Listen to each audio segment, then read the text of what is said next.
Or, he died on Earth as a loser, and was reborn with a woodcutting system which he felt was disappointing. But after chopping wood for 10 years, he unknowingly becomes the strongest being. As a result, even the immortal gods beg to become his disciple. Now, let's start the story of Bai, the Rizzler. The story begins amongst the mountains of Qingluan Peak.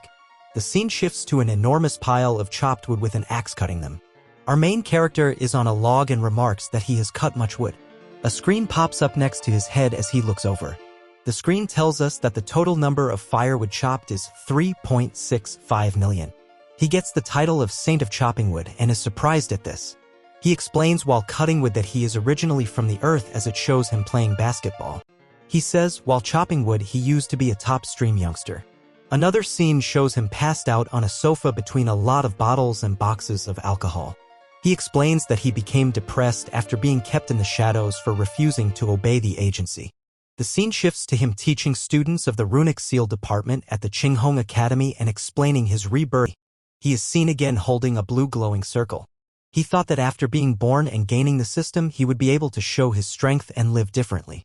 However, the system that he got is the firewood chopping system that only asks him to chop wood. He sighs and while holding a piece of wood explains that he still has not broken through to the open light stage. Someone is flying towards him and calls him Grandmaster Bai. He lands on the top of the woodpile, breaking the ones on the top as Bai looks on. He informs Grandmaster Bai to go to the front yard and select his disciples as instructed by the headmaster. The messenger thinks that even if Bai goes, he would not be able to get any disciples with that cultivation level. Our main character tells him to leave and resumes chopping wood as the messenger flies off. He looks tired and says that he would not get a disciple with his realm. He leaves to go to the academy yard with the axe on his shoulders and wonders whether the dragon in Can Wu Valley has grown fat and good enough to eat. The scene shifts to the enrollment plaza. Hundreds are lined up to be disciples of the instructors. Outland swordsman Jian Hemming is shown talking to two people who congratulate him on getting new disciples for the sword art department. They talk about how he has over 500 disciples, which is the stuff of envy. They also talk about how Bai Luochen did not even show up to take disciples for the runic seal exam. They feel like if Bai does show up, it would be shameful due to him just being in the revolving light stage. One instructor is annoyed at Grandmaster Bai's absence and his not receiving any disciples for 10 straight years. He implores the headmaster to dismiss him as a teacher and move him out of Qingluan Peak to rectify the academy. An old man with a gray beard is shown and tells them not to forget. Headmaster Li Guanqi is the one that is shown sitting atop a chair with a blue glowing orb at its apex. He reminds the others of Bai Luochen's sacrifice to save the academy and losing his cultivation during the process. The other instructors are silent during this. They still chime in to say that they would not forget his heroics, but his current state is still not suitable for being an instructor.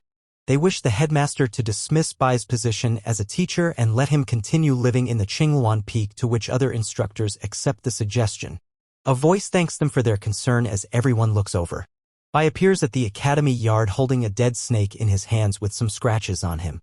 He is mocked for being injured while only catching a snake, and Bai replies that the snake had some cultivation and he almost got killed by it. A girl is seen within the crowd looking concerned as the others in the crowd make fun of Bai and think of his words as being humorous. The girl is shown again looking concerned at something. She is surprised to see an aura come out of the snake killed by him. The other instructor pulls out a 5-element pill of cultivating yuan and mockingly offers it to Bai to heal his wounds. The other instructor challenges Grandmaster Bai to get a student for the 5-element pill. Failure would result in the resignation of Bai as a teacher of the academy. Bai refuses as he is too lazy to play such a game with him.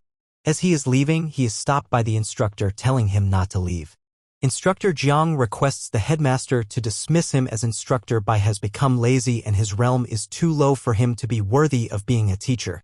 He points his finger towards the unbothered Bai and demands his dismissal. The other teachers agree that Bai is not suitable for teaching anymore. The headmaster asks Bai for his opinion. Bai replies that he is fine with the decision as he would not have to do anything. The other instructors look on, wanting to usurp the position of King Luang Peak for themselves. The headmaster agrees to announce Bai's dismissal. As he is announcing the dismissal, a voice from the crowd tells them to wait. The instructors look towards the voice. The lady previously seen from the crowd tells them that she will be Bai's disciple. The other instructors are surprised by this and call Bai an iron waist and call Bai weaker than a chicken while questioning the lady's choice. She is questioned once again but is shown looking firmly at her decision. They insult Bai again, which annoys her, and tell her that being his student is the same as being his maid. Instructor Jiang tries to persuade her to stay in the sword arts department and bribes her with excellent spiritual roots and the highest position. She grabs Bai's hand. She tells them that she has made her decision and urges Bai to accept it, to which Bai refuses. Instructor Jiang is annoyed at her for leaving the sword arts department for runic seal department and feels that something is going on with her, begging Bai to be her master in the background. Instructor Jiang feels that Bai Luochen wants to take his place by using the woman to get the highest position in the sword arts department. He exclaims to a confused Bai Luochen and the girl that he is not stupid and tells the grandmaster to let her be Bai's disciple as he cannot force her to stay. The headmaster accepts the proposal, which comes off as shocking to Bai as his newfound disciple is seen happy at the decision. Bai wonders why she wants to be his disciple even though he is just at the revolving light stage, and she looks hesitant to tell him. She monologues in her thoughts that she is a reincarnation of an immortal who had to reincarnate due to her unsuccessful cultivation. The scene shows her as a blue-haired woman reincarnating into what she is today. She explains she wanted to join the sword arts department to steal their cultivation resources. But she is surprised to find a genuine master there who has hunted a snake about to become a dragon, which requires a supreme master of at least the Mahayana stage. Her past life is shown fighting a blue dragon. She explains that she wouldn't dare slay a snake who is about to become a dragon even during her past life. A dragon is shown in the panel looking menacing. She looks at Bai and wonders how he conquered the snake even though he was just at the revolving light stage. The headmaster clears his throat. He says that as Instructor Jiang is not against it, the disciple is transferred to the runic seal character department from the sword arts department even though Bai wanted to object. The headmaster jokes with Bai about how great of a senior that the headmaster is, to which Bai is not amused. The recruitment conference ends. People are seen moving out. The Instructor Jiang congratulates Bai on finding a good disciple and mocks his runic seal department. Bai finds this odd and wonders if the other instructor hid his head somewhere. He goes back to talking with the girl and asks the girl's name, who then replies with her name being Su Liyue. He regrets going to the conference and says he made trouble for himself and feels tired. He praises the girl's name and she thanks her new master as they walk out the gate. The chapter starts with a scene between the mountains and a gate above a floating rock. Large stacks of wood piles are seen lying down in neatly arranged piles. Su Liyue wonders why Bai gets bullied so much if he is such a big guy and notices so much firewood around there. Bai takes her inside the gate. He throws the snake on the ground as she wonders why he would put up with this, because his power could easily raise the whole Qing Hong Academy to the ground. He tells Su that he wants to make some things clear with her. He explains that firstly, in the runic seal department, they do not plan any lessons and that self-awareness is key. He says the second thing is she doesn't need to report him for entering or leaving. He explains thirdly that he lacks resources because he lacks the students. But he tells her that he will not let that affect her as he pulls out 2 books from one of the beads on his necklace. He tells her that he hadn't figured out the 4th one and asks her if she has any questions, to which she replies that she has none. He provides her with the 2 cultivation books which he has carefully prepared. He explains that the first book provides runic seal problems step by step and is arranged by difficulty, while the other book is full of practice exercises for her and the relevant difficulty is also marked there. He also tells her not to be greedy and to follow her own pace. He tells her he will repeatedly check her progress as she bows and thanks him. He points her to the disciples' quarters and tells her to choose any of the rooms available there. She is visibly disappointed in the quarters as he tells her to contact the disciples of the Department of Internal Affairs and they will arrange it for her. Looking at the state of the house, she wonders if it was too late for her to request a change in department. Bai skins the snake while Su enters the quarters, telling herself to endure it even if it may be difficult. Bai chops the skinned snake meat. He puts the snake meat on a stick ready to cook it. He then creates an ember off of his finger. Finally, he lights up the grill and starts to roast the snake. Su Liyue smells the aroma of the cooked snake as she makes her bed. The appetizing aroma pleases her senses. She opens the windows and looks out to see Bai cook up the snake. She is surprised to see Bai roast the dragon outside. She is speechless at Bai eating the dragon as they must be presented to the patriarch if they are obtained. Bai is seen eating the snake and Su is still surprised to see him eat it. He looks happy while eating the meat. The sight of this makes Su hungry and makes her drool. She comes out of the house and realizes that she has never tasted dragon meat even during her past life, which she cultivated for thousands of years. She calls her master while he is eating it. Then she requests a piece of the roasted snake. Bai refuses her, bluntly shattering her ego as an immortal. A dignified immortal like herself getting denied a bite of food makes her embarrassed and feels that if the Taoists from her previous life learned of this, they would laugh at her until death. She gives him a teary-eyed look, trying to get some food, but he refuses again and tells her no means no. She gets annoyed and calls Bai petty as she starts to walk away. Bai tells her to slow down, to which she stops. This makes Sue hopeful as she turns around drooling. He takes off a tiny portion of the meat off of the stick. He then gives her a lick of the meat and tells her to have a lick. She is hesitant to lick it but does so after Bai insists she do it. Bai advises her not to call her master petty and tells her she will understand after she licks the small portion of meat. He gets really hungry and finally gives up and accepts the stick. She is shown licking the stick from the bottom to the top. As she does lick it, she is stunned by the spiritual energy contained within the stick. She gets overwhelmed by the spiritual energy present within it. She realizes that she is too weak to directly take a bite of the meat. She would have never guessed that a small piece of meat could contain such a vast amount of energy. Realization comes to her that she would have exploded if she had taken a bite out of the meat. She thanks her master's generosity as Bai continues eating. Bai tells her one lick of it a day is enough and advises her not to be greedy, and she acknowledges it. The day turns to night. Then two shady figures are seen entering the gate at night. They explain that the horse instructor Bai had raised has a lot of spirituality, and the last time they tried to steal it, the clansmen got beaten by the horse. They enter to steal the horse owned by Bai. They climb up the walls and enter the premises. One of them asks the other if two are enough to do the job as he jumps down the wall. The other reassures the former that they are by giving him a drug meant to put the horse to sleep. The other intruder tries to question him but is shushed. The two notice someone near the stables. Hay is dropped on the feeder. Bai is feeding the horse some hay. He reminisces about the time when he first got the horse and how it looked like a frail donkey, also telling the horse about its majestic look now. He asks the horse to watch over him while he goes to sleep as the horse nuzzles with him. The two wait for him to go to bed and make their move. Bai turns the lights off and enters his chambers. The first intruder tells his friend to get going as the coast is clear. They are seen with ropes near the horse stable, wanting the horse back to the beast taming department.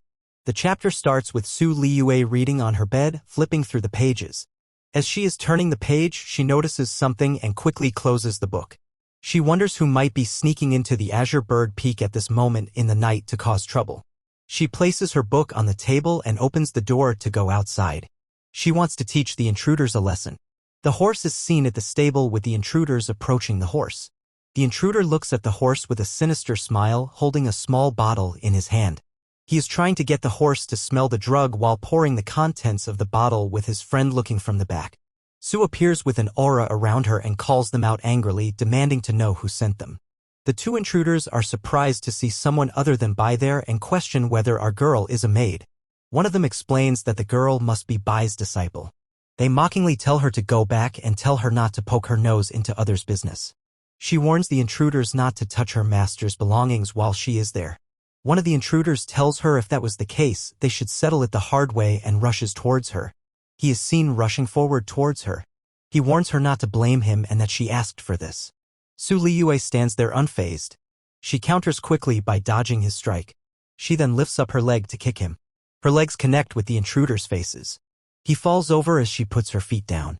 The other rushes in to help his comrade and calls out to him.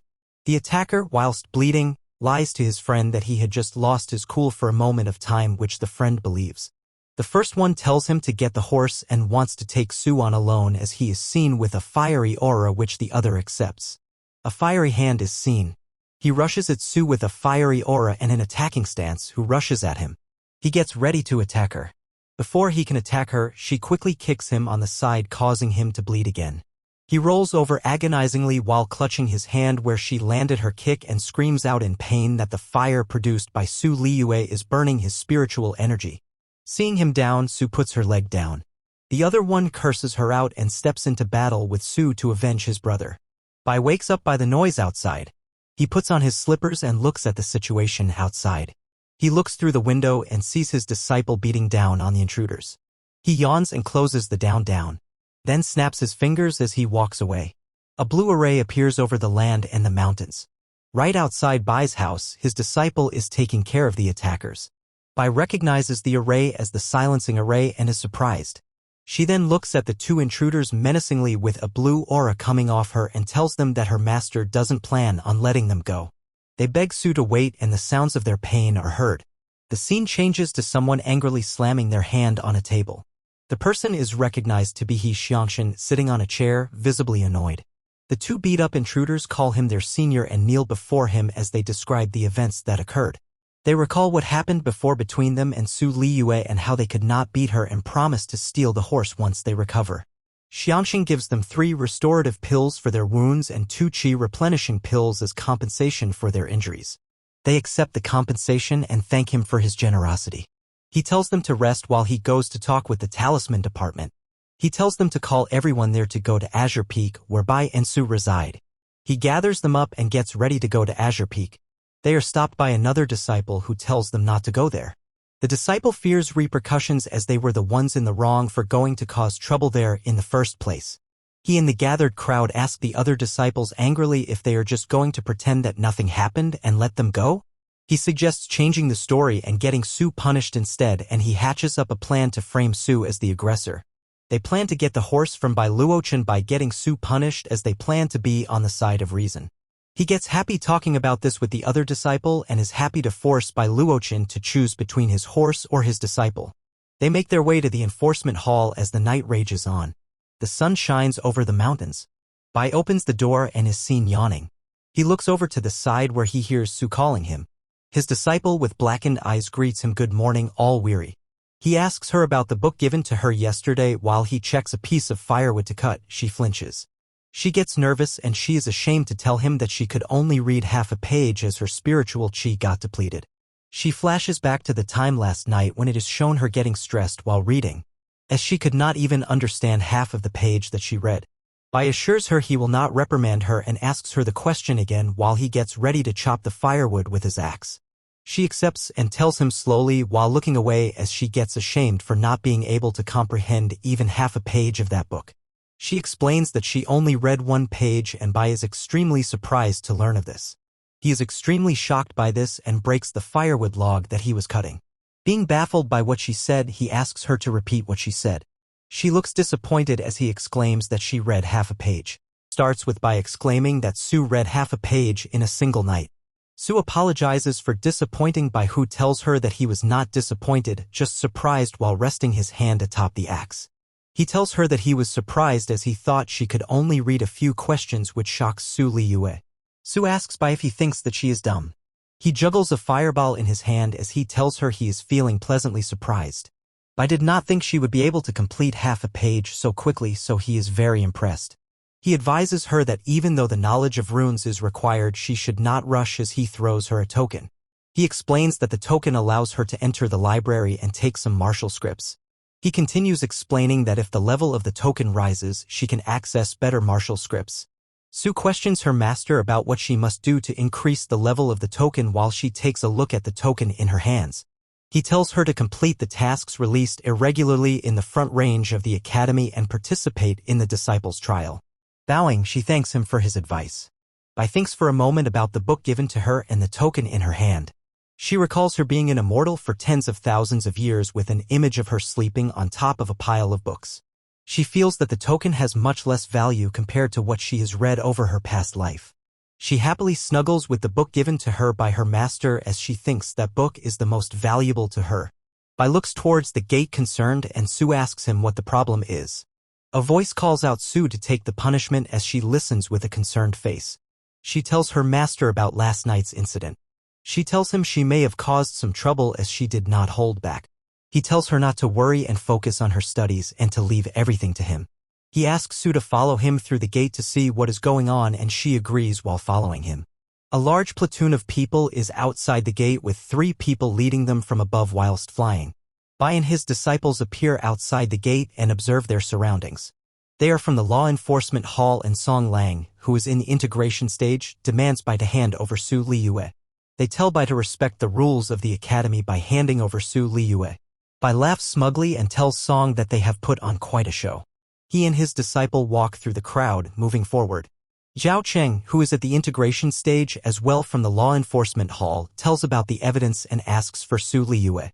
Bai puts his axe down and tells him not to rush. Master Bai calls out to he hiding behind Zhao and Song. Bai asks him about what happened to the intruders from the night before that was in Qingluan Peak to make trouble. He looks intimidated as Bai asks what happened to them. He tells Bai they slipped in accidentally to Qingluan Peak and says he already had them punished. Master Bai is annoyed that he said they were at Qingluan Peak accidentally.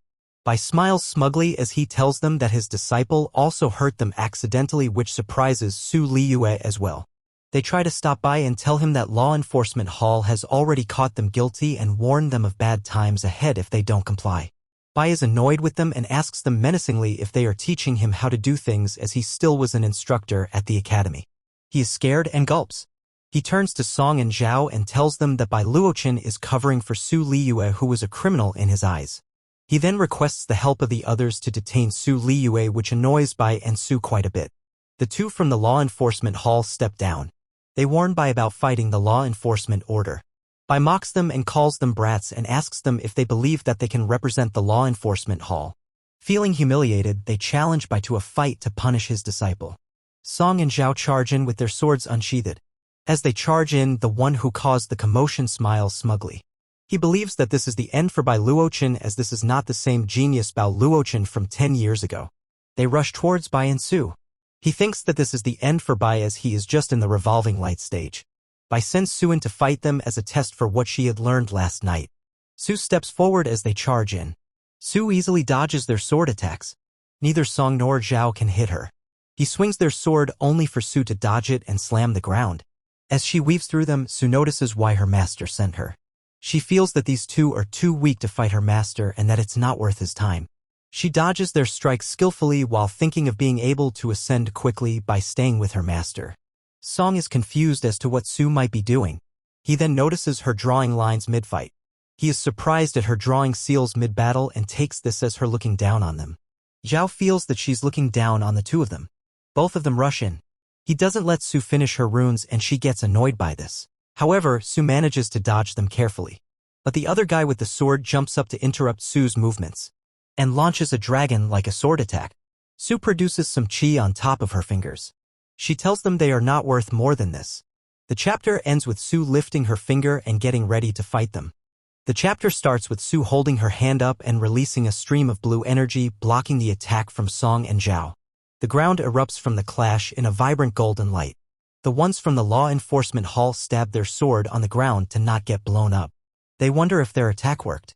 After the dust settles, Su Liyue is seen still standing with two blue energy owls generated from her fingers. She tells them that she is starting to get more serious. She sends her owls towards them. They get caught in its attack. We see Su standing over the blast created by her owls while Bai looks at this from a bit far away. Bai looks at her attack and thinks of an object that would support her thunder attribute while deciding not to give her the snake gall as it is of wood attribute. He wonders if he can find a thunder attribute realm-breaking object for her at the abyss of Kanwu. The two are lying on the ground from the power of Su's attack and Su exclaims that the fight is finally done. Song Lang calls out he to help them as he is the main perpetrator. He is annoyed at Song for calling him out. He gets scared of Su Liyue and knows he is no match for her as Song Lang and Zhao Chen were defeated by her. She is making a rune in the air. Su then launches a rune at he who falls to the ground. This guy starts to glow purple and wonders why she threw it at him. Su is confused by this as she had only aimed for Song Lang and not this guy. Bai orders his disciple to stand down as she accepts her master's order. Song Lang looks exhausted as he threatens Bai and warns him to mess with the law enforcement hall. Song tells Bai that he would regret doing this. Bai tells them that they should be the ones to get scared. As Song gets scared of Instructor Bai's intentions, he orders them to kneel whilst pointing his finger down. Song Lang feels a force pulling him down. All three of them are forced down by the overwhelming spiritual chi. Lightning crashes down on the mountains as Bai does this. They are shocked by the spiritual chi by someone at the revolving light stage. Zhao asks whether he has already recovered and Bai reminds him that the place they are at is Qingluan Peak. Song tells Zhao that instructors here can borrow the spiritual chi of Lingfeng and that Bai has not recovered. In the heat of the battle, Song gets called by Elder 2 as his token starts glowing green. He wonders why he would get it at this time, but he suddenly coughs up blood, possibly something to do with Elder 2. Bai lets the two go to save Elder Twosome Face as tokens fly off. Bai then turns to a kneeling guy. Bai does not let he go and keeps him kneeling until his master personally comes to talk with him. Night falls as the scene shifts to a building where Song Lang and Zhao have been waiting. Song Lang bows before someone. Song Lang and his comrade meet up with the vice instructor of the beast taming department, Cheng Kuan. They tell him about the events that have unfolded.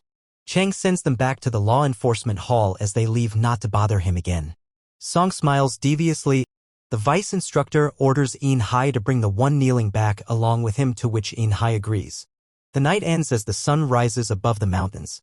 We see Master Bai eating some food with his chopsticks. He is annoyed that no one came to pick him up from Bai Luochen. He puts down his chopsticks and goes to check up on Su Liyue. Inside, Su Liyue is practicing making runes. He opens a door and goes in. He throws a piece of wood at her from behind. She senses it immediately and breaks it in half. She strikes another piece using her legs. The wood pieces break as she strikes a cool pose. Bai is impressed by it and compliments her for being quiet while moving. Bai gives Su a seal and orders her to use it if the ones from the beast taming department appear, and she accepts it, assuring him no one would cause trouble as long as she is present. She bids Bai safe travels as he tells her he will be back by morning as he flies out. The scene shifts to the abyss of Kanwu. A map of the area is shown containing Jiuli Valley, Coiled Dragon Pillar, and Green Rhino Cliff. It is explained that 12 ancestral demons live in the deeper areas. The demons are even feared by people in the Mahayana stage. Bai flies above a few demons. He stops his flight and lands on a rock. He considers what he should get Su, as she cannot use materials from an ancestral demon. He goes in search of a lightning-attributed demon king nearby and demands their stuff as lightning strikes the land over which he is watching. He notices a woman clad in a white robe running away. Bai recognizes her as a student of the academy. Some purple flames are seen going towards her as she tries to run. She gets attacked and a big explosion occurs. He goes over to help her, annoyed at the troublesome situation at hand. He makes a rune between his fingers. He disappears using the rune. The attacked girl is damaged from the previous attack as she sits on the ground. Two figures are standing over her and threatening her not to run anymore. He wants her to play with them. She refuses and tells them to dream on.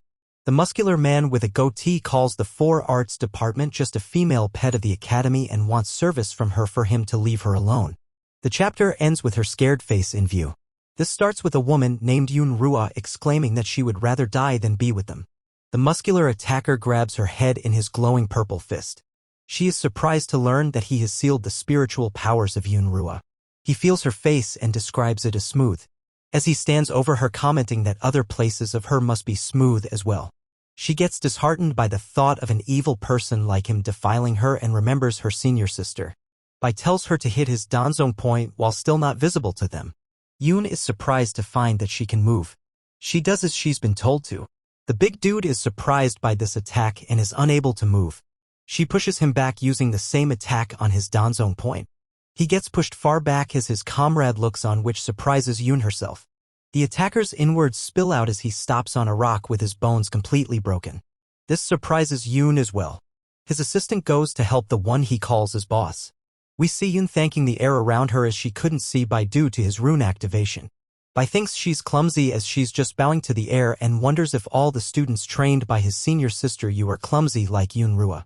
The other attacker is furious and wants to take revenge on her. She gets on a stance and she taunts him as she realizes she has no chi left. The attacker knows she has no spiritual powers left, so he charges at her. She asks Bai for advice as he charges at her.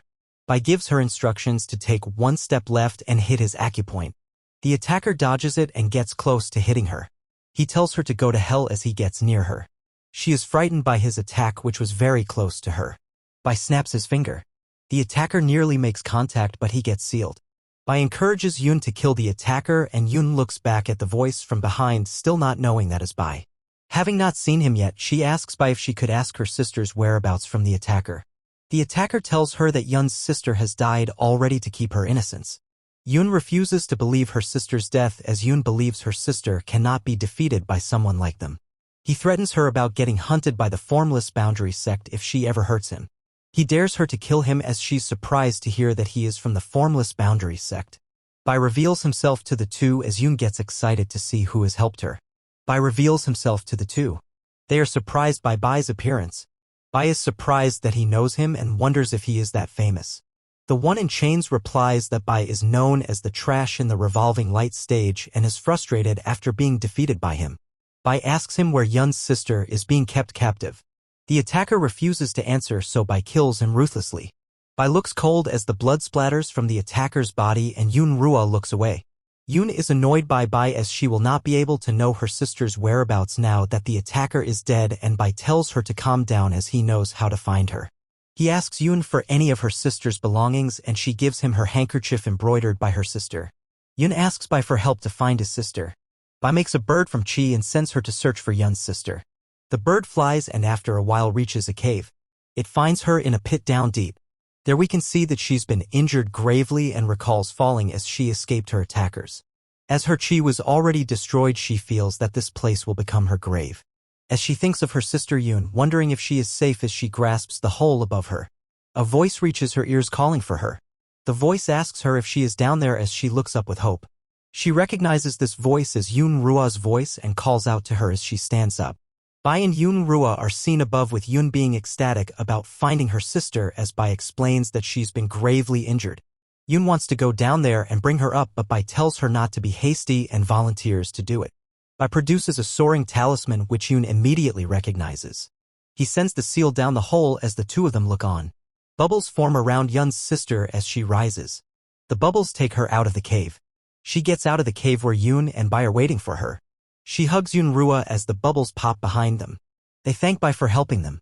He takes a bead off his necklace which transforms into a pill. These are the 5 elements of cultivating pills. Bai gives it to them to heal up. They politely refuse the generous offer as the pill is the treasure of the Academy's pill department. Bai insists they take the pills as being picky would not save their lives. Yun Rua takes the pill much to her sister's surprise.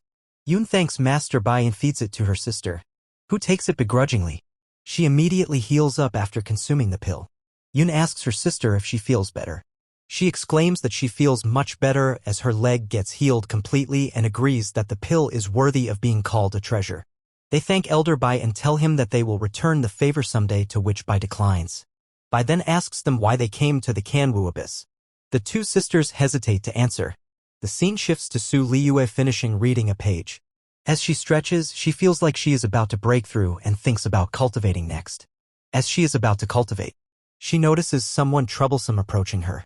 A light blue figure is seen flying through the full moon night. They are here because Bai and his disciples resisted law enforcement. The vice professor of the beast taming department arrives to punish Bai Luochen and calls him a maniac. He calls them out to receive punishment. The chapter starts with Bai scolding Yun Rua and her sister for being careless and running into dangerous areas where the Demon King may reside. Yun Rua's sister tells him that it was her fault for trying to find materials to fix her master's instrument. Bai looks concerned as he feels that something is odd about her story.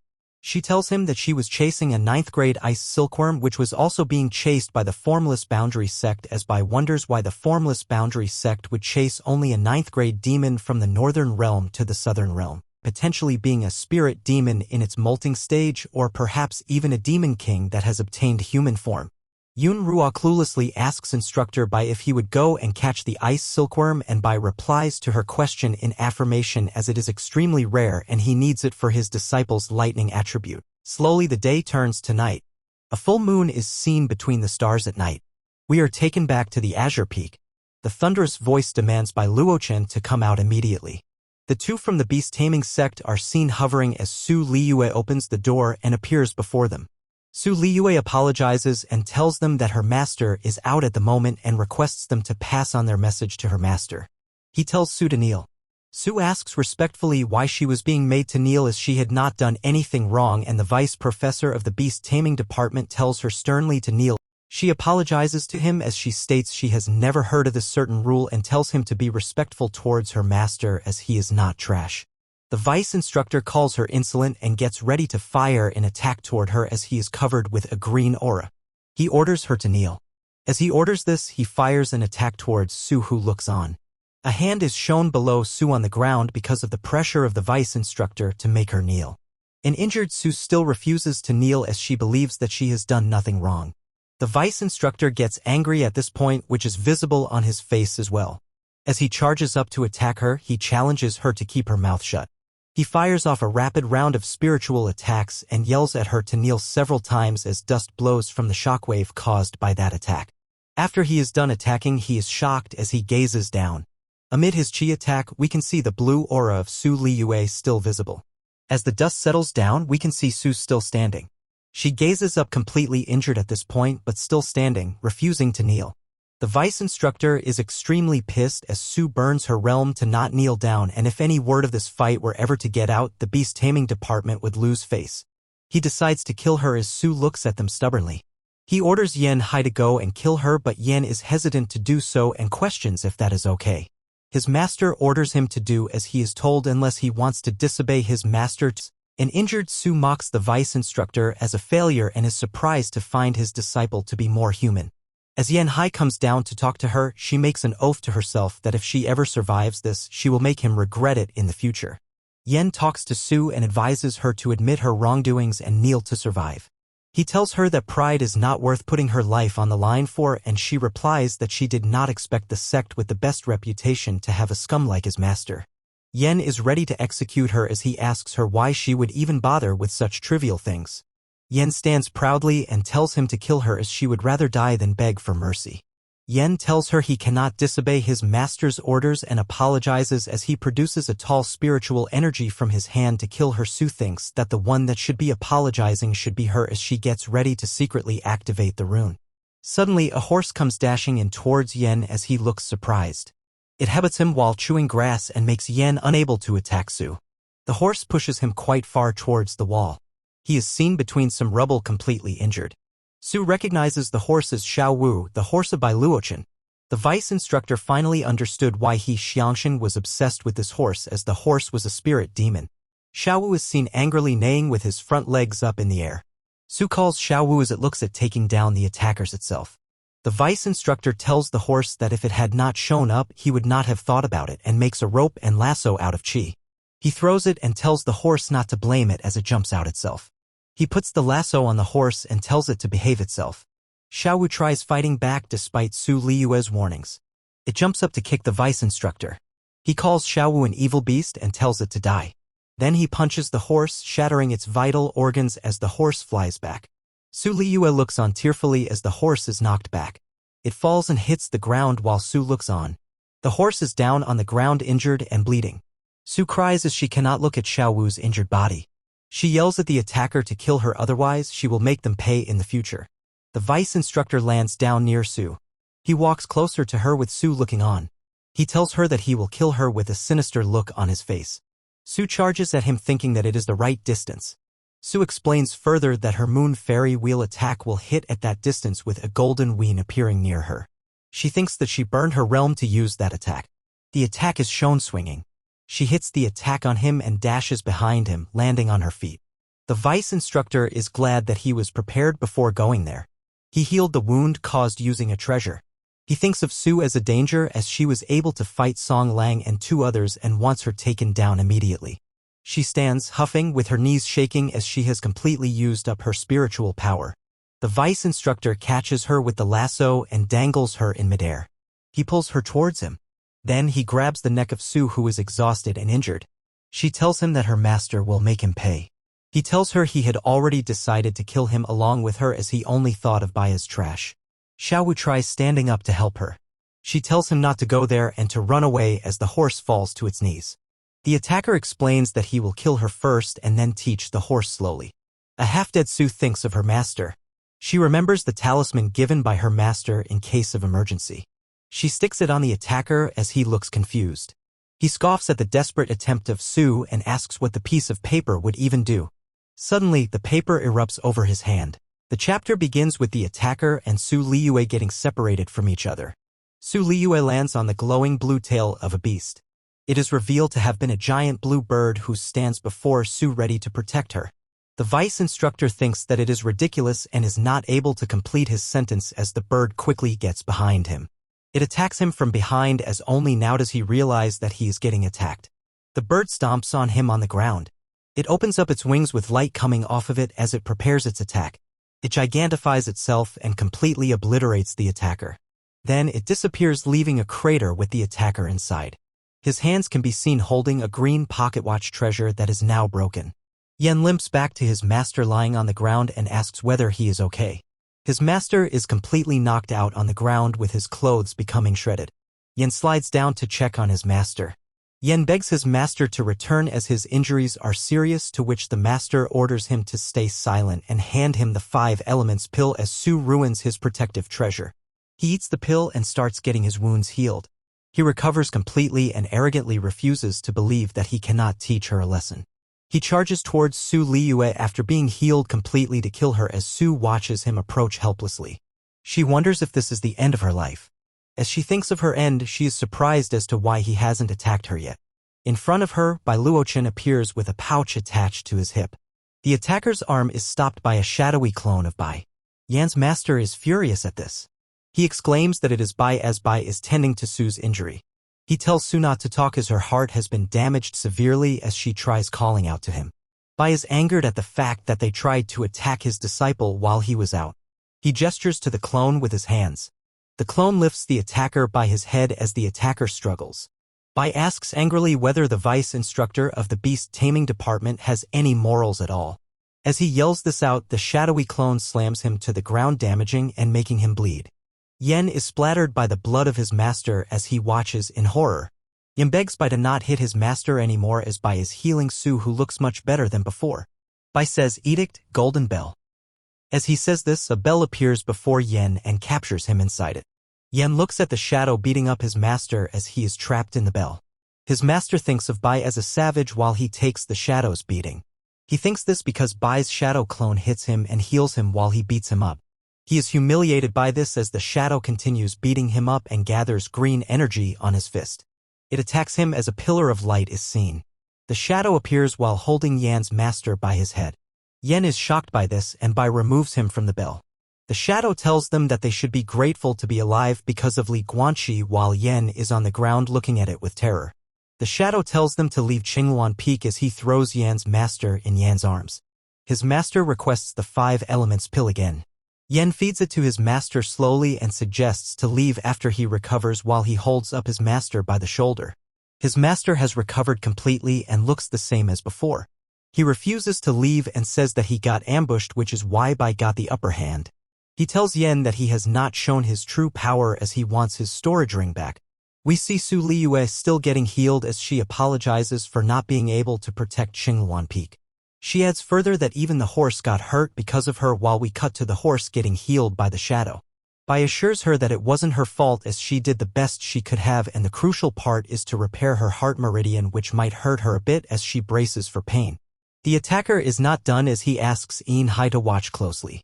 He summons a majestic-looking eagle with his technique as he wears new clothes from the spatial ring. He tells Yen the creature is an 8th-grade spirit demon called the Horned Eagle as the eagle charges in. He challenges Bai to defend against it as Bai's pouch starts glowing. The bird from before opens its eyes through the pouch. The eagle gets extremely scared due to the bird's presence and halts quickly. It hurriedly flies off as Yan's master looks in disbelief and calls the eagle back. Yun Rua and her sister appear and ask what has happened, which surprises Su, who is being carried by Bai. Bai asks them to take care of Su as he has some more work left. He tells the vice instructor that for many years he avoided conflict by just staying in Qingluan Peak. The vice instructor is scared as Bai continues telling him that even though he avoided conflict, they tried to take Qingluan Peak and even tried to kill his disciple. A red talisman shines in his eyes. The vice instructor is shocked to see Bai pull out the blood-rapturing talisman and calls Bai crazy. Bai is seen holding the talisman. He tries running away from Bai as the talisman dissolves people in a pool of blood without even leaving their souls intact. The shadow suddenly catches up to him. It knocks him down. He is sent crashing down to earth. He falls on the floor, coughing up blood with his clothes tattered. He tells Bai that he will not get away with using the blood-rupturing talisman against him. Bai tells him that he is the divine retribution that the other instructor should fear. The talisman spreads over the vice instructor as he shrieks. A lot of arms of various creatures pull him up towards the talisman while he doesn't want to go. The chapter ends with Bai catching the silkworm. Then he gets notified of the danger near Liyue. The beginning of the chapter shows an active soundproof talisman.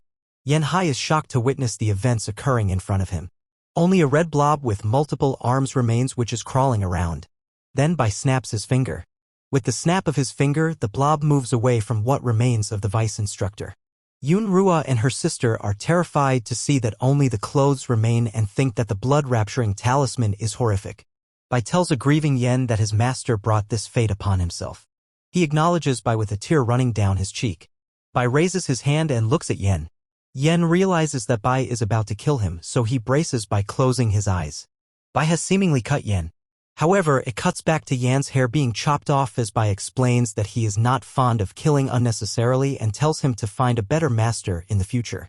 He tells Yen not to talk about that night and tells him to take back. He kneels on the front door as Yen thanks Bai for sparing him as he bows his head to the floor. Yunrua and her sister watch Bai talking with Su holding Xiao Wu's head. Yunrua tells her sister to not get in their way and pulls her away. Both of them thank Elder Bai and promise to visit in the future, and Bai tells them to greet their master Yu for him. Su Liyue however realizes that those two will not come back as Bai looks at her in confusion. Bai snaps his fingers and changes to a new set of clothes. The scene shifts to an aerial view of Bai, Su, and the horse. Bai senses its presence and looks up. A red organism with tentacles with one eye is seen getting squished. Bai attacks it with some attack without any effort. Su notices her master looking up and asks if something is up there in the sky. He replies that it was nothing. He figures that it is someone spying on Qingluan Peak as he expected. A red orb is seen cracked with Bai's face on it. An old man cries while cursing Bai Luochen for viciously killing his nephew. He is shown to be inside the seclusion cave and orders his underling to plan an attack for Bai's disciple in the trial exams coming up. We go back to Qingluan Peak where Bai tells his disciple that he has brought her something. Su looks concerned as a big white organism stands towering in front of her. It is revealed to be the ice silkworm that Bai explains that he caught. The silkworm greets Su. Bai explains that he originally wanted to get her a broken mirror fabric but decided to get the silkworm that came across his way. Su is speechless as she thinks of the strength of the silkworm being comparable to cultivators in the recombining stage as it was a demon king. He strokes the silkworm's face and tells Su that the silkworm has the dual attribute of lightning and water that fits Su very well. Su remembers her past life where she had difficulty in subduing demon kings and is touched that her master gave her one. She feels grateful to her master and hugs him and thanks him for such a gift. Bai tells her that a big test is coming up so she should get ready and recover for it as he pats her head. He tells her not to worry as it should not be a big deal for her and also tells her to take the ice silkworm with her. Su asks whether that was cheating or not. Bai tells her that he will suppress the demon king into a greater demon so she is allowed to take it. She wonders with a concerned face if the silkworm will be happy if he does that. Bai creates a yellow ball and starts to suppress it and tells the silkworm to bear with it as it might hurt a bit. The silkworm builds a cocoon around itself as Bai starts suppressing it with Su looking on. Su is astonished at the silkworm's cultivation improving even though it is being suppressed. A huge cocoon is in front of them as Bai finishes suppressing it. Light emerges from inside the cocoon. A head starts to come out of the cocoon shell assisted by 4 hands. Su Liyue is mesmerized by the one walking out. The one who comes out is a pink-haired lady with 4 arms who greets Su and calls herself Mai Meng but wants Su to call her Xiao Meng. Su thinks that Xiao Meng is extremely cute as she looks at her with hopeful eyes. Su looks around Meng and tells her with adorning eyes that she always thought of demons as fierce and evil-looking and tells her this was the first time she had seen such a cute transformation. Meng asks Su how she had met other demon kings even though she had just joined the sect. Su realizes that she messed up. While recalling the demon kings of her previous life, she lies and tells Xiao Meng that she just happened to see the portraits of demon kings in a book which Meng naively believes. Su is glad that her master did not seem to notice as he was busy trying and being unable to analyze something ahead. He closes the screen that he was observing. Bai Luocheng leaves Su Liyue's breakthrough in the hands of Xiao Meng, who reassures him that she will do her best. Bai tells them to go back to rest as it has gotten late, to which the two comply.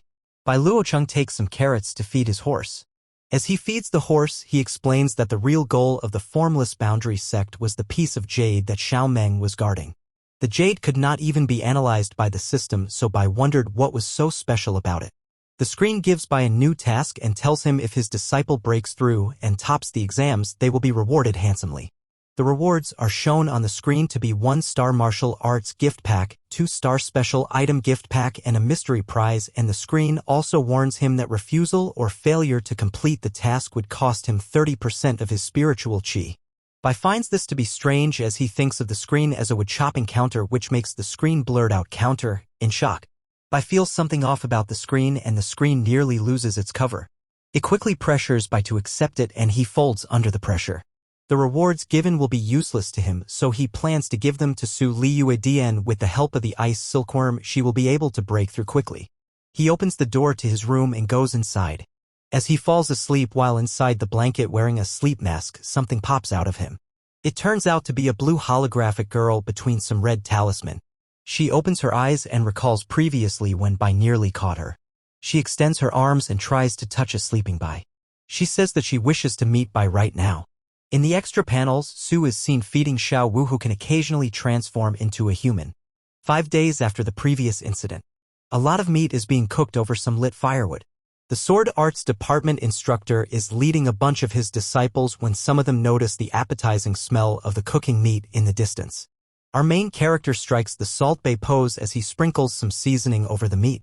The instructor, who is very annoyed by this, calls out Bai Luochen and asks him what he was doing there, to which Bai just asks him whether he was also interested in some wild hunted animals. The scene shifts to a white one-eyed flying creature with its brain visible outside and a halo coming from its brain resembling vaguely like an angel, but Bai could not understand as it was not speaking any human language. Bai honestly does not know what that thing is as he holds up a piece of its meat. The instructor informs Bai that this is the venue for the academy's trial exam. He points towards the east gate and asks him what he is doing as his subordinates drool from the smell. The instructor gets annoyed with his disciples complimenting the smell. Bai tells the instructor that he was just cooking some food and that his being there would not affect the exam in any way, as the instructor tells his disciples to back up and stay in line. He calls Bai unreasonable. He calls Bai as someone not fit to have the title of instructor, to which Bai just waves him off. As Su Liyue walks behind a group of people, one of them notices her walking behind. The ones in front are from the beast taming department and talk about how he and Ian both went into closed-door cultivation, while the other sees this as a good opportunity to shine due to their absence. The black-haired disciple looks over in Su Liyue's direction as he seems interested in her. We see Su Liyue with Xiao Ming atop her head as she walks forward. The black-haired disciple is shown to be from the extermination department and is named Feng Su. He looks at Su Liyue and is surprised to find her talent to be not that bad, but thinks of her as pitiful for becoming a disciple of Bai. He goes to introduce himself to Su Liyue as he wants to win her over using his suave. He gets completely ignored as she walks over to Bai's direction, uninterested in Feng Su, which annoys Feng Su. Su and Xiaoming look on hungrily as Bai tells them to back off as he is busy. Feng looks on from a distance as Su is shown asking for a bite, with Bai declining her request as Xiaoming sneakily eats some from Bai's hand. The pride of Feng is hurt by Su Liyue for ignoring him completely, and he gets furious over this as he twists and breaks his hand fan. A big hand is seen patting him on the shoulders. He turns around to find the head instructor of the extermination department, Yuan Xiang, and tells him not to get agitated as only the weak get jealous. One of the disciples from the distance tells them that the 4 arts department is coming over. Yun Rua and her sister are walking towards the trial hall with their master by their side. Their master is introduced to be Instructor Moon Xianzhu, who looks over while touching her hair. Instructor Wu goes over, greets Yu, and tells her what a coincidence it was to meet her. Her heels are shown taking off. She flies over to Bai and his disciple and thanks him for saving her students as she lands in between them. Bai laughs and asks her what she is talking about as Su Liyue grabs onto her master's hand and frowns at her as Xiaoming continues eating the meat. Bai introduces his disciple to the instructor and Su bows down and greets her as Yu greets her back. Su is annoyed at another woman who is near Bai Luocheng. Meanwhile, Instructor Wu gets jealous and is seen completely raging while his disciple gets hurt by his massive hands on the disciple's shoulders. A man with some facial hair orders them to be silent. He is sitting on a massive building as he demands everyone's attention towards him as the crowd looks on. He is introduced as the task elder as he tells them that the trial exam will take place in a secret realm and starts announcing the rules. As Wu and his disciple along with the other participants, the elder tells them that the time limit is just 2 days and that the ranking will be done by collecting points until the end. He tells them that they can find treasure and kill demons through their journey as well as steal other students' points. Some fingers are seen turning blue from gray. He warns them that endangering the life of another disciple by the grandfathers will cause immediate disqualification and punishment as the area around him gets weird and we see a few monsters flying as well as a monster with eyes that have X on their pupils. He finishes his announcement as the crowd looks on. Something flies up causing the ground to shake. It causes a small rock to hit a chubby person in the crowd as they stare above. He announces the beginning of the trial as a lion with wings is seen flying up from the building, and a gate opens below the announcer. Sue is seen walking towards the door. She bids her master farewell as he tells her to take care of Instructor Yu by his side. She looks at Yu with jealousy as she holds by his arms and Xiao Meng above Sue's head burps. Yu asks by whether he cares for her disciple or not as he had met her not too long ago but by praises her as the strongest disciple present there. He also tells her that Sue is his disciple. Sue is seen approaching the gate with Xiao Meng on her head. The ending shows a bit of the daily life of Xiao Meng. She is seen on the bed with Xiao Meng hogging up all the blankets. The scene shifts inside the demon's secret realm. Lightning strikes the mountain on the side as a lizard looks on in the lush forest beneath the mountain. Next, we see someone carrying a sword running away from a blue lightning bolt. He is scared as he runs away and wonders what kind of a monster she is as he had thought of the talisman department to be useless. The next moment we see Sue looking at the blue light striking him in the distance. He is down on the ground and begs Sue not to come close as she uses her attack. She takes his token, eliminating him.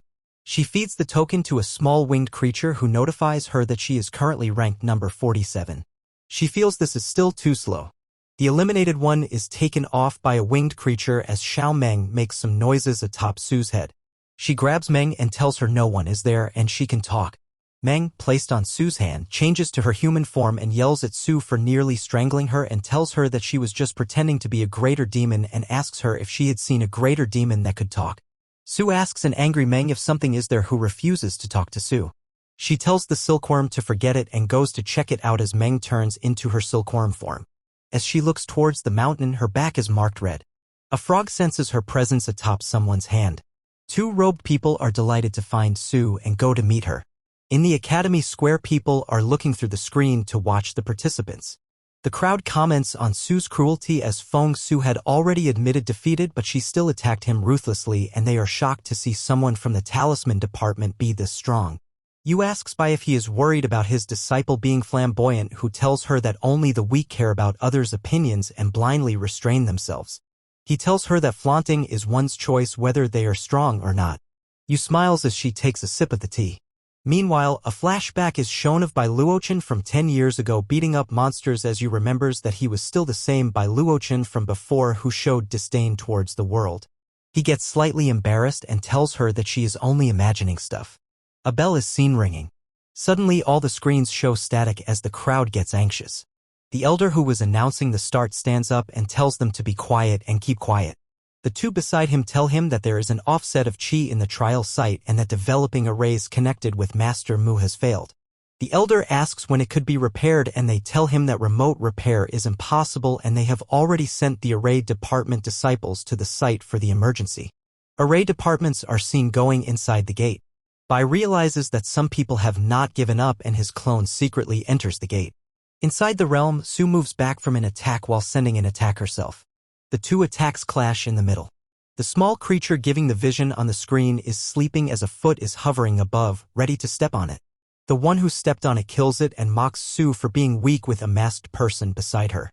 Sue asks them whether they are afraid of her reporting it as she drops a bag containing a token. The two are introduced to be He Shirling and Luo Xiao of the Law Enforcement Hall and laugh at her reporting as the report would only go towards their people and tell her that her master should not have offended them.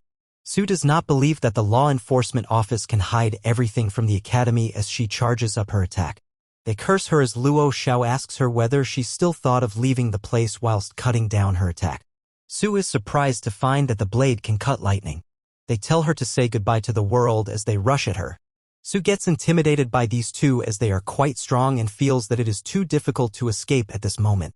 She asks the silkworm for help who refuses her and says that she cannot complete his task and it will not follow her task. He Shilling is about to strike Sue with her hand which is glowing red. Instead of attacking, she gets attacked by Su Liyue. Luo Xiao cuts in and cuts the lightning in half with his sword. The sword gets disintegrated and Luo took damage. Xiao Meng is seen blowing out lightning. She already reverted back to her human as she tells the attackers that they are still no match for her and tells them to run off. The two realize that Xiao Meng is Demon King as Yu is pushed to the ground. She tells them that it's good that they know about her being a Demon King and tells them to scamper off. He pulls back Luo from the ground away from Su. Su asks Meng why she made herself bigger than usual, who then tells her in return that she will not show the enemy her true self. She asks Meng if it is okay to let them go away like that, to which the silkworm gets annoyed and tells her that Su is not allowed to command her like her master. The silkworm points Su in the direction of the treasures. She reluctantly agrees and goes that way. We cut to a few days before the exam began with Su asking Meng what she was up to. Meng tells Su that she's just helping Su cultivate as she presses her body with Su's body. Su asks who cultivates like that.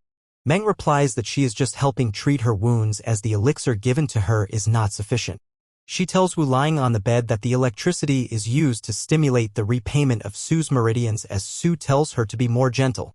Meng tells Su that it is only a bit stimulating as she uses lightning on Su's stomach. We then see Luo unfreezing him from an ice statue. Luo hopes that Shilling is alive as he cannot live without her. He feels bloodlust behind him. A voice calls the two of them and tells them that for trying to murder their fellow disciples, they will be punished. Shadow Bai appears and tells them that next time before trying to kill others they should be prepared to be killed. An eye is watching everything in the realm. The eye is shown belonging to a white creature with wings on either side. Bai says that since the law enforcement hall uses such means, he is going to use some of his ruthless techniques. He starts chanting with his fingers up. He sends them a warning and warns them not to make him kill them as he sends the attack. The Supreme Elder of the Law Enforcement Department gets hurt in the seclusion cave. Two around him try to help him, to which he waves off the help and tells them that he is fine. He is surprised and wonders to what frightening level Bai's strength has recovered. Inside the Demon Ruins cave, Xiao Meng is flying up and yells at Su for taking her in a circle and feels lost. An annoyed Su keeps walking as Xiao Meng gets tired of flying and insults Su for being weak and also being unable to find a simple thing and wishes to go back to rest. Su is annoyed by Xiao Meng's constant moaning about her being weak, insults thrown towards Su. Su finally snaps and tells Meng that if it was not for Meng's treasure hunt they would have never been lost and calls her chatter annoying. Meng is also annoyed at this and readies up her attack. Su mistakes this as Meng attacks her and readies up to fight. Su is startled as Meng fired off the attack. The attack goes to the side of Su as Su looks on. She is surprised to find poison maggots frozen behind her as she turns around. Su is warned not to underestimate these maggots, which are deadly even to a demon king if they occur in swarms. Su remembers that the maggots live in a dark place. So she attacks the wall behind the maggot hoping to find treasure. The blast shatters a wall. A hole is formed on the wall revealing a tunnel inside. Xiaowu is happy as they get closer to finding a treasure and feels that her breakthrough might be around the corner as the two of them go inside. Su finds the place to be familiar. Su wants to go back, having a bad feeling about the tunnel, but Xiao Meng is not interested in going back and tells her not to worry with her around. She prepares an attack and releases a few waves of cold sky slash. The slashes are aimed at the wall and make contact with it. She tells Su to have as much fun as she can because Meng is there with her as the blast is seen in the background. Su tells her to look behind her before saying anything. The wall behind her is completely unscathed as Meng looks on with confusion and wonders how it is possible. She starts to get serious and brings out lightning from all four of her arms as she tells Su to see the real power of a demon king. She fires them at the wall. Exhausted, she feels that it finally worked. The door in front of them does not even have a single scratch and Meng gets annoyed by this. She angrily throws her ice stick on the ground as it breaks on impact. Meng is completely annoyed and kicks the door while shouting as to why the door was so sturdy in the ruins if it only contained poison maggots. Sui observes the statues on the side. She notices a palm print on the side. She puts her palm on the palm print and uses lightning on it. As she does this, lightning flies off the palm print. The door suddenly opens in front of Xiao Meng and she is confused as to why it opened now. Su knows something about this and is shocked and wonders why it worked. The gate opens revealing a purple pillar with writings on it. Xiao Meng sings a song in delight while looking at the pillar as they walk inside the door.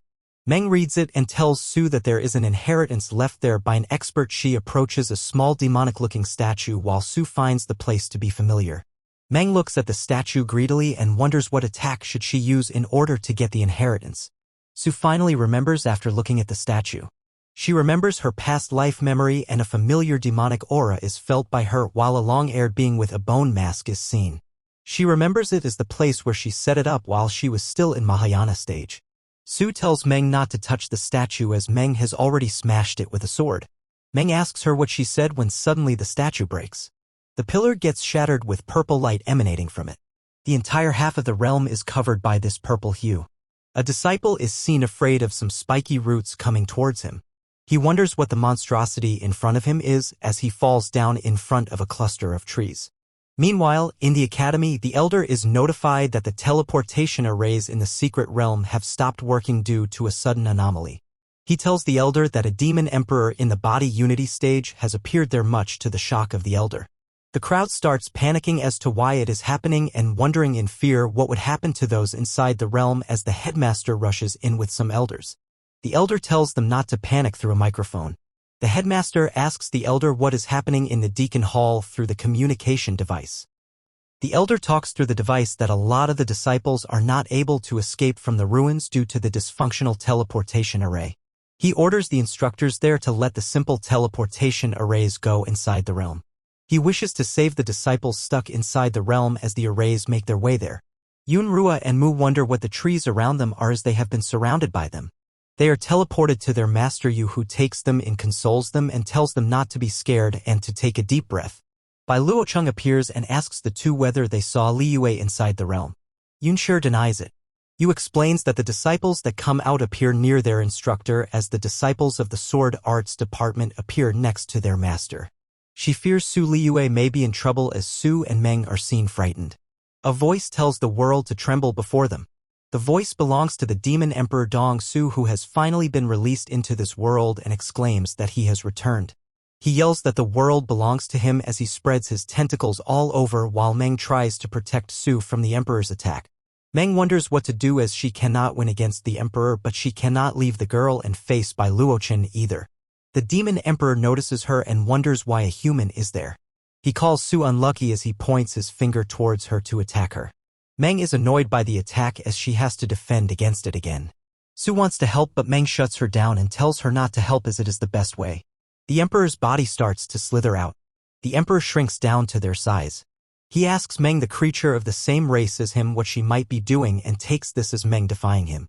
She lies to Dong Su and tells him that Su is a slave raised by demons and begs for mercy from the emperor as inside her head she is terrified of the emperor. Su whispers and asks her what they should do now, to which Meng tells her to escape as she has her ways. Meng suddenly attacks Su with her attack to fool the demon emperor and yells at her to get lost and not to dirty the emperor's eyes with her presence. One of her smaller clones takes Su and flies off, and the main Xiao Meng tries to buy time for them to escape. The demon watches them in silence. He then tells them that no one will be allowed to escape while Xiao Meng gears up to face him. She tells the emperor that it is rude to eavesdrop on a lady's private conversation. He tells her that they are all insects and that he can take her life at any time as he fires off a beam.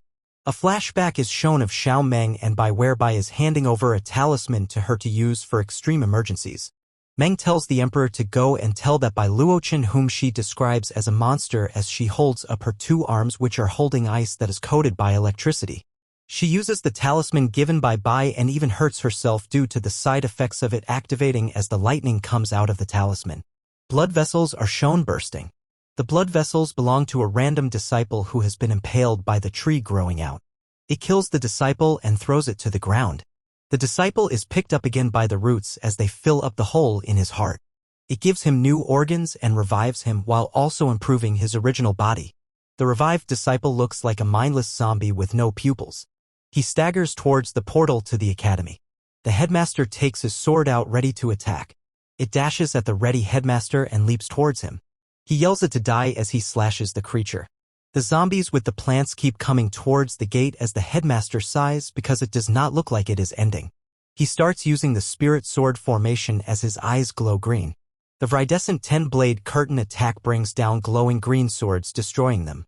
He orders the sword arts department head to lead the instructors inside the search and rescue the disciples and to return immediately, and warns him to not engage with the demon emperor as the head of the sword department suggests to send back Bai Luochen. Bai asks why he must leave first. The other instructor yells at telling him that he would not be back alive because he was still at the revolving light stage and he would have to carry his corpse back, to which Bai replies that he would not be able to keep calm if he were to let him go alone. The headmaster tells Bai to stay back as he has already sacrificed enough for the academy. Instructor Yu chimes in and tells them that Bai is also an instructor who cannot stay still when their disciples are in danger, and she also adds that his only disciple is still in the secret realm and requests to let him join as well. The headmaster gives up and sighs as he accepts the request. He gives them the little creatures and advises them not to push themselves, as Bai thanks the headmaster while Yu takes this opportunity to see how much he has recovered.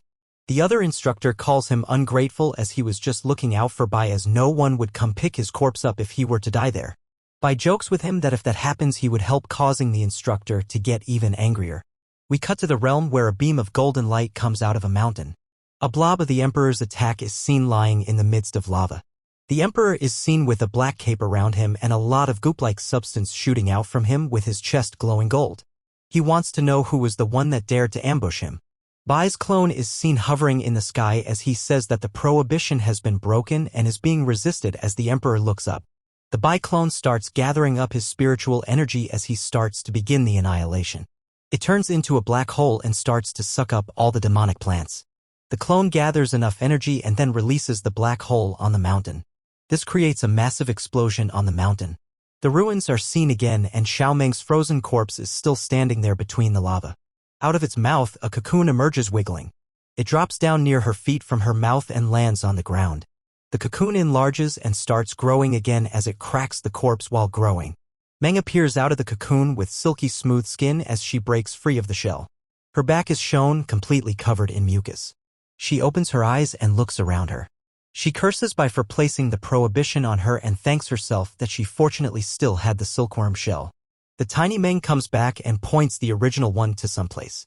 She follows the little Meng as they fly over and in between some trees. They stop near a bush where Su Liyue's legs are poking where the little Meng is pointing at. Meng seems concerned looking at Su.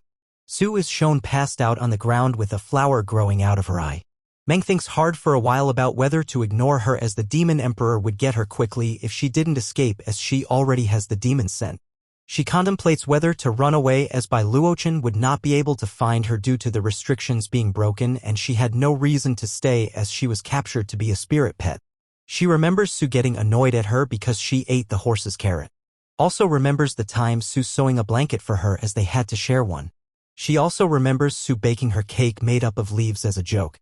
She decides to take Su with her and tells her that she better not die, and Meng flies off with Su being held by her. The chapter begins with the Demon Emperor flying over the ground as lightning strikes over the sky. He is seen flying above some trees within the lightning. A huge bolt of lightning hits him and shocks him. It causes the Emperor to crash down between the trees. A crater is formed where he crashes as the body is seen in between the crater. As it turns out, that was just a body made by the Dragon Emperor as he emerged from its mouth. Demon Emperor asks the clone who he is, as someone of his strength should not have appeared in this world. The shadow remains silent, creating an attack. The Demon Emperor is not impressed by its silence and asks it whether he is not worthy enough to know his name. The big dragon that the Dragon Emperor was riding fires up a flame as someone looks on. Instructor Jiang and Bai are seen with Jiang wondering what shadow can deal with the Shadow Emperor, while Bai jokes that Jiang can definitely create the shadow, stating that the shadow might be at the late crossing tribute stage. Jiang tells him to stop joking, forget about the missing disciples and run away, and then he notices a talisman in Bai. Bai puts it on his face and tells him to wait and go sit in the corner. He ties up Jiang to a tree, who is completely loopy, and stretches to go and fight the Demon Emperor.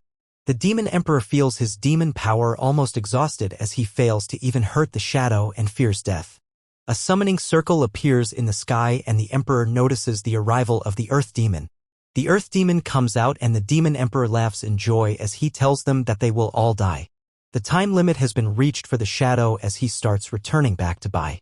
The Demon Emperor, now fused with Earth Demon, does not want to let him escape. It attacks the shadow with its numerous hands and yells for it to die using its Chaos Sky attack. Bai starts chanting and brings it back. Xiaoming notices Bai's aura as she looks at the sky to see a long sword made up of his chi. The aura clashes with the aura of the now fused Demon Emperor. It slices the Earth Demon down after overpowering the Emperor's aura. The Demon King thinks that another strong opponent has arrived. He asks Bai who he is and Bai asks what he just said about the Earth Demon. He is surprised the demon does not recognize him as the shadow remerges with Bai. Bai sends down a talisman. The Demon Emperor is scared stiff as he realizes that Bai just used an immortal binding talisman and refuses to believe that Bai is in the revolving light stage as he possessed that talisman and has a shadow in crossing the tribulation stage. Bai asks the demon why it matters that he is in the revolving light stage as what he hasn't seen isn't impossible, and the demon asks him again who he is. He tells the demon that he does not need to know Bai and interrogates him about the demon from the west as he burns the demon's soul down. The monster screams in pain and asks what kind of a monster he was to burn his soul down. The emperor yells that he really does not know about it and asks him to stop burning him as a pillar of flame erupts from the forest while Xiao Meng looks on. He tells Bai that he does not know while in agonizing pain, and Bai tells him to take his time and think about it. Meng appears holding Su and tells Bai that Su is about to die. He asks her, concerned, how she became infected as Meng looks worried. Meng cries and tells him that she cannot protect Su properly. She reveals to Bai that her condition was caused by the Demon Emperor, which makes Bai mad as he looks at the demon. The Demon Emperor warns Bai that if he were to die, the Earth Demon would not leave Bai alone. Then the demon notices a purple light coming out and recognizes it. He recognizes it as the gates of the underworld, and Bai tells him that even if the Supreme Demon were to arrive, he would still die as he stood in front of the gates of the underworld. The gate pulls the Demon Emperor in, who struggles and refuses to die in that way. He is pulled in and the gate closes as the demon shouts at the Earth Demon to save him. The gate is pulled in as Bai and Meng watch. Meng praises Bai as she had expected him to deal with the Demon Emperor with quite ease as Bai holds up Su. Su screams out in pain after being affected by the flower. She rushes towards Bai ready to attack him. Meng is worried for Bai and warns him. Su gets close to his neck and is ready to bite him. He tells her to bite him as hard as she could. She does so, which removes the infection from her and transfers it to Bai. She wakes up and recognizes Bai as the flower falls off her. Bai greets her and asks whether she has slept well. She apologizes to Bai and tells him she overstepped her boundaries, and he assures her not to worry. She asks Bai whether he is also infected as she discovers the mark around his neck. He tells her not to worry as it is just a small remnant of the Demon Emperor. He tells her it is of no threat to him as he heals the wound. The system pops up and notifies Bai of an external invasion in his body as Bai looks at the screen. Inside his body, some error messages circle a pink anomaly. That is revealed to be the Demon Emperor, who laughs at Bai's foolishness to save his disciple. He explains that as long as any bit of him remains, he could live on forever. He swears to destroy everyone after taking over his body. As he tries to take over, he is surrounded by the error messages. The system annihilates the demon as a green light emerges. The scene cuts to the night Qingluan Peak where Su looks at her hands. She notices her eyesight getting worse and wants to break through quickly. She feels like a burden to her master and towards Meng and wants to get stronger no matter what it takes. Meng appears behind her after finishing bathing, feeling satisfied with the work done, and notices Su holding up her eyes and questions whether her eyes hurt. Su jokes about being a cyclops as she covers up one of her eyes. Meng dislikes the joke and slaps her on the head and tells her not to joke about this stuff, and Su apologizes. As they tuck into sleep, she apologizes to Su as it was her fault that made Su worse and promises to protect her properly next time as she puts the blanket sewn by Su over her and goes to sleep. Then we see Bai chopping wood while Su practices and Xiao Meng arranges the firewood. Su sneezes, which Bai notices and asks her if she caught a cold. She replies that she only has a runny nose and will be good in a few days, while Xiao Meng looks shocked. Xiao Meng remembers the slap that she gave Su during the fight with the Demon Emperor to fool it as it was extremely powerful. Su sneezes in the background and she tells Bai not to worry as Su will be fine in a few days. Bai tells them not to panic as he will take them to the 4 arts department. He tells them that there is a hot spring in that area to recover from the cold, which gets Xiao Meng happy as Su keeps sneezing. The scene cuts to the next day as we see the hot spring previously mentioned with the water flowing from a pink dragon statue. We see Yun Tua causing trouble for her senior sister in the changing room as Xiao Meng wants to see Su's sea of consciousness, and Su refuses to entertain that idea. Xiao Meng tells her about how much she has protected Su and wants the treasure Su has. Su declines to share it and tells Meng that she already does have the essence of the Demon Emperor. Meng gets pushed into a pile of clothes as she still feels she deserves the treasure belonging to Su. Meng gets pushed down by some more clothes thrown in the basket.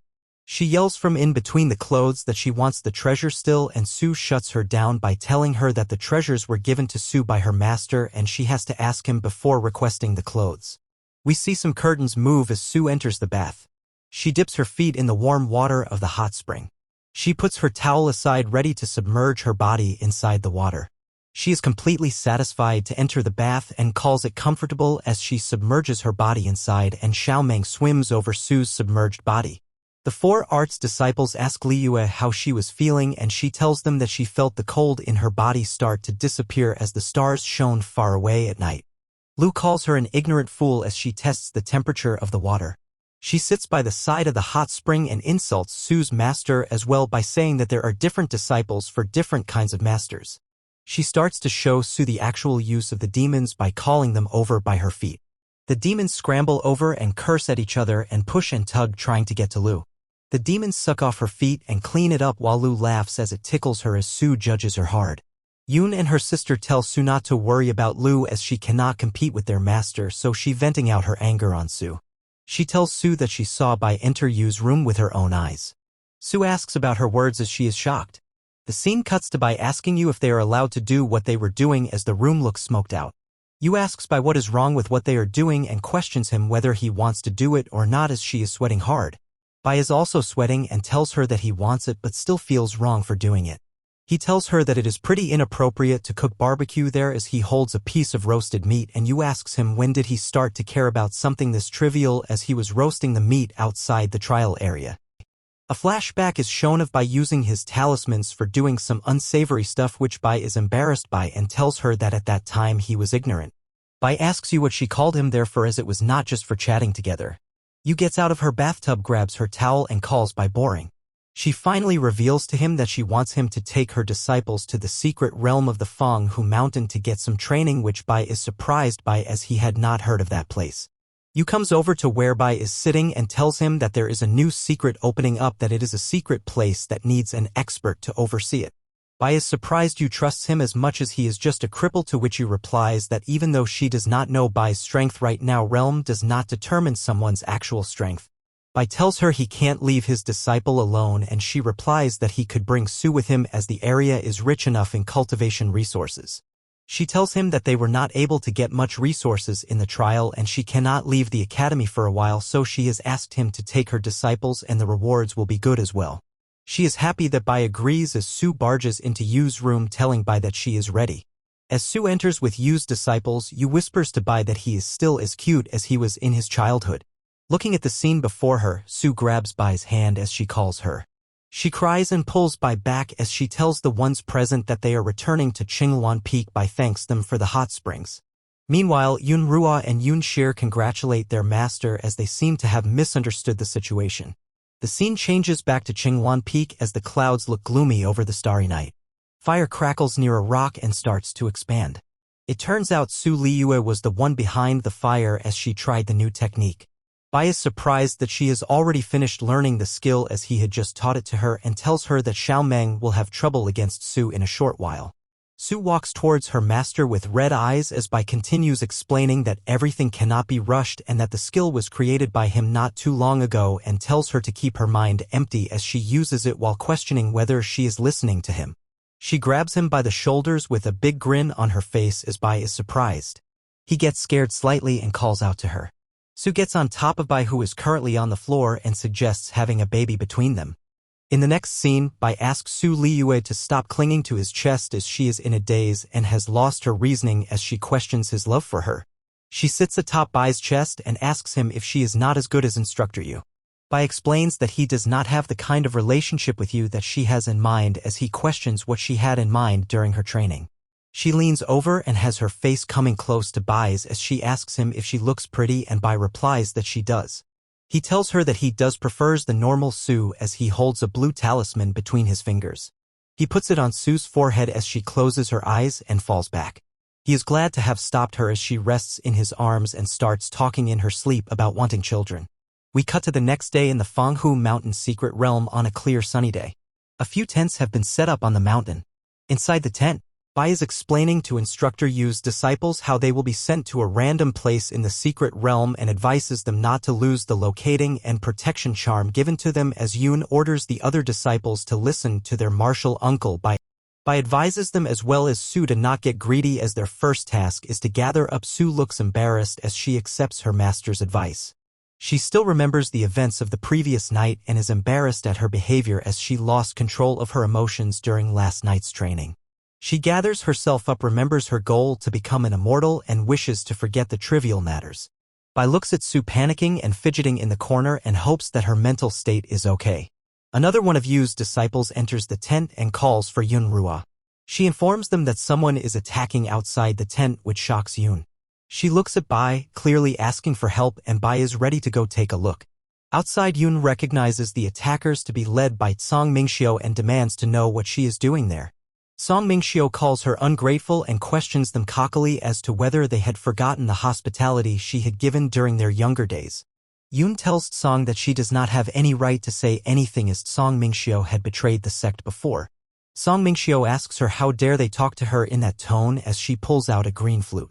She tells them that she wants to teach them a lesson on behalf of their master as she sends a beam with the flute in between flying towards them. Song tells them to stop struggling and kneel as an apology and they will be forgiven as Yun Rua blocks her attack with a green shield and refuses her offer. The flute breaks her defense and gets close to hitting her face. Suddenly it bounces up and does not hit her as Bai tells Song Mingxiu not to use the instrument roughly as it would make the spirit of the instrument cry. Song Mingxiu does not know what happened as she loses control of the weapon. Bai catches the flute and tells her not to bother putting in effort as the flute is now his. Yun Rua is shocked that the spirit weapon disobeyed Song Mingxiu and went into Bai's possession while it was being used. A furious Song Mingxiu remembers him as Bai Luochen, the lover of Yu. Bai ignores her and starts to play the flute. Yu's disciples are shocked to see Bai play the flute as they had not expected him to be able to play it so well and wonder if he could play it better than their instructor, and other disciples come outside the tent to watch him in action. Su Liyue is surprised as well to find out that her master had so much knowledge in music. She then starts thinking that as he is the childhood friend of Instructor Yu, it is not unnatural for him to know about it. Song Mingxiu brings out the blissful demon eel and demands the return of her flute from Bai Luochen. Bai's flute playing creates a green shield around him which blocks the eel attack from Song Mingxiu. She gets repelled by the attack and the force sends her flying back with her clothes getting shredded. One of her juniors rushes forward to catch her as she continues to fall back. He catches Song Mingxiu. Bai tells them that he is willing to spare them for the sake of the spirit weapon and tells them to get lost as they retreat quickly. He gives the jade flute to Yun Rua and offers to upgrade the weapon from a spirit weapon to an imperial weapon, which makes Yun Rua extremely delighted and she thanks him for it. Su gives her congratulations to Yun Rua as she watches Instructor Yu's other disciples flock towards Bai Luochen wanting the flute as well, which makes Bai feel awkward, then tells them not to be anxious as there are still a lot of opportunities in the secret realm for them as long as they work hard for it. Su leaves the scene and goes inside the tent as Bai tells Su as well to not waste the opportunity at hand. Xiaomeng appears on Su's shoulders and asks what happened between her and her master the previous night, which Su does not want to answer and calls her nosy for asking it while she packs her bags. Suddenly a pink hue appears on the mountain. Yun Rua tells the other disciples that the secret realm is now open and that they should depart immediately. Yun Rua heads into the portal and she bids Bai farewell as they will be entering the realm first. Bai advises her not to reveal her whereabouts before all of them gather to meet inside. Su has packed her bags as well and she calls her master, who tells her not to be afraid as this time he is coming along as well. Xiaomeng appears on her shoulder as she tells them that she is there as well. Bai wonders if he had made a mistake as a person who has taken the clear heart talisman should have blurred memory for a day as Su enters the portal as well. A blue snake has been watching them from afar. One of Song Mingxiu's henchmen is seen keeping an eye on them using the snake. Song Mingxiu is in the background, having beaten up her junior for taking advantage of her during the previous event, as he reports to her that Bai and the disciples have already entered the secret realm. She tells them to head inside the realm and not to forget their actual mission. They chant that blissful rebirth as they call blood and flesh to be weak. Bai enters the portal as well. The system suddenly appears in front of him and informs him of a world task, which is to suppress a soul ancestor, as Bai is confused as to what a soul ancestor is. Then we are taken inside the Fanghu Mountains secret realm. A lizard looks in front where a green explosion has occurred. As the dust settles down, we see Yunrua facing off against two opponents who are lying on the floor because of the blast. Another person comes over and puts her feet over the one lying on the ground. The person turns out to be a pink-haired woman holding a whip in her hands who calls Yunrua a fierce kitty. Yunrua is shocked to find her uninjured from the blast. She sends out some tentacles towards Yunrua to teach her a lesson. Yunrua conjures up the jade flute in her hand. She starts to play the sword and song presto as a green shield is created in front of her. The shield keeps Yunrua protected as she looks on. However, her defense is ineffective as the tentacles capture her and tie around her like a rope. The pink-haired lady comments that the jade weapon is useless in the hands of Yunrua as Yun struggles to break free from the tentacles. She touches Yunrua inappropriately as the tentacles hold Yun down. She wants Yun to show her other tricks which she might have up her sleeve as Yun calls her shameless. Yun tried to call by for help using the talisman given before. The lady notices her attempt and snatches her talisman away while mocking her for asking for help. She tells Yun that she should be punished as she swings back her hand to slap her. She slaps Yun quite hard, which causes her extreme pain as she screams out loud. The pink-haired woman tells her that there is still a lot more left as she brings out different jade weapons to torture Yun. Suddenly a fish with sharp teeth comes flying towards the two of them. It pierces the lady right in her heart. This causes quite a damage to the pink-haired woman as she collapses onto the floor, freeing Yun from bondage. Yun notices by Luochen as he realizes that the blissful palace has set up an ambush inside the secret realm, which caused them quite a while to gather, as he tells her that he has already caught some fish while waiting for them. Bai supports Yun and asks about her well-being, and Yun tells him that a lot of her spiritual power has been taken away and her legs are shaky. Bai asks about the other disciples, and Yun tells him that a majority of the ambushers have already been killed by her, which should be keeping the other disciples alive. Bai gives her the bag she had dropped and tells her to quickly go and meet up with the others. Yun notices something as the two start walking. She quickly points Bai towards the direction to bring Bai's attention as well. A small blue creature is beside the defeated lady and is sucking up something as Yun asks about the creature.